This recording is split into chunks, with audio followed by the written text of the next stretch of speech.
আসসালামু আলাইকুম, শুভেচ্ছা, আদাব, নমস্কার। যারাই আমার আনটোল্ড স্টোরির পাশে আছেন সবাই, যদি আমার কথাগুলো ভালো লেগে থাকে, ইনফরমেশনগুলো যদি আপনাদের কাছাকাছি মনে হয়, আপনারা লাইক বাটন চাপ দিয়ে অথবা সাবস্ক্রাইব করে আমার পাশেই থাকতে পারেন। আজকে যে বিষয়টি নিয়ে হাজির হলাম সেটা হচ্ছে, এক মিছিলে কি সব কিছু লণ্ডভণ্ড হয়ে গেছে? মিছিলের কথা বলছি। গতকাল ঢাকা মহানগর দক্ষিণের সাবেক সাধারণ সম্পাদক আওয়ামী লীগের শাহে আলম মুরাদের এক ঝটিকা মিছিলে মনে হচ্ছে যে আওয়ামী লীগ নতুন করে প্রাণশক্তি পেল। বেশি না, সম্ভবত 50 থেকে 70 জনের মতো একটা লোক নিয়ে একটা ঝটিকা মিছিল করেছেন আওয়ামী লীগের অফিসের কাছাকাছি একটা লোকেশনে।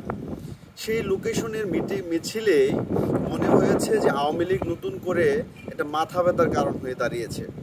যারা কিনা এতদিন বলতেন যে দেশে আওয়ামী লীগ বলতে কিচ্ছু নাই, এদেশে আওয়ামী লীগের কোনো কর্মী নাই, কোনো সমর্থক নাই, এখন প্রশ্ন হচ্ছে যদি কোনো কিছু নাই থেকে থাকে, 50 থেকে 70 জনের একটা মিছিলে এত ভয় কিসের, এত উৎকণ্ঠা কিসের গভর্নমেন্টের? তো কারণ হচ্ছে, এখন পর্যন্ত যে সূত্র মারফত যে খবর পাওয়া যাচ্ছে, খবরটা হচ্ছে ঢাকা মহানগরীতে প্রত্যেকটা জায়গাতে আওয়ামী লীগের কর্মীরা এতটাই উৎসাহ নিয়ে, এখন উদ্দীপনা নিয়ে, এখন নেত্রীর ডাকের অপেক্ষায় আছে যে যদি সঠিক নেতৃত্ব দেওয়া যায় তাহলে সম্ভবত একটা ব্লকেট তৈরি করা যাবে। যেমন শাহে আলম মুরাদ, যদি তাকে বলি, সে অনেকটা দল থেকে বঞ্চিতই ছিল বিগত বেশ কিছুদিন, যেমনটা বঞ্চিত ছিল যুবলীগের চৌধুরী সম্রাট। এইরকম আরও অসংখ্য, জাহাঙ্গীর ভাই গাজীপুরের সাবেক মেয়র, এরকম অসংখ্য মাঠের কর্মীরা, মাঠের নেতারা আওয়ামী লীগ কোনো কারণে তাদেরকে বঞ্চিত করে রেখেছিল অথবা রিজার্ভ ফোর্স হিসেবে রেখেছিল। সেই রিজার্ভ ফোর্সগুলোর সাথে যদি ফুয়েল দেওয়া যায়, সম্ভবত আওয়ামী লীগ আবার ঘুরে দাঁড়াতে পারবে।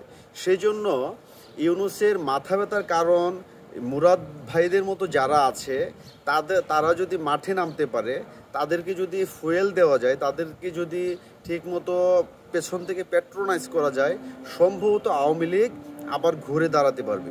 সেই জন্য সকলের উচিত যে আওয়ামী লীগটা যারা কর্মীরা রয়েছেন তাদের সাথে নেতাদের একটা ভালো যোগসূত্র স্থাপন করানো। সেই যোগসূত্রটা যদি স্থাপন করা যায় তাহলেই সম্ভব। কারণ হচ্ছে, কোনো ঐশী বানিয়ে এসে, কোনো দৈব কোনো কিছু এসে কোনো রাজনৈতিক দলকে বিশ্বের ইতিহাসে কোথাও কোনো টিকাতে পারে নাই।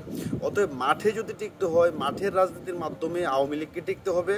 আওয়ামী লীগকে আবার পুনরায় তাদের পুরনো জায়গায় ফিরতে হবে। সেই জন্য উচিত হবে কর্মীদের সাথে নেতাদের একটা যোগসূত্র স্থাপন করা। আদারওয়াইজ কোনো ঐশী বাণীর মাধ্যমে, ঐশী কোনো অলৌকিক কোনো কিছুর মাধ্যমে ক্ষমতা ফিরে পাওয়া অথবা পুরনো জায়গায় ফিরে পাওয়া আশা করাটাই হচ্ছে বোকামি। তো সেই জন্য ভালো ভালো ইনফরমেশন পেতে আমাদের পাশেই থাকুন। সবাইকে ধন্যবাদ জানিয়ে আজকের মতো বিদায় নিচ্ছি। ভালোবাসা, অবিরাম।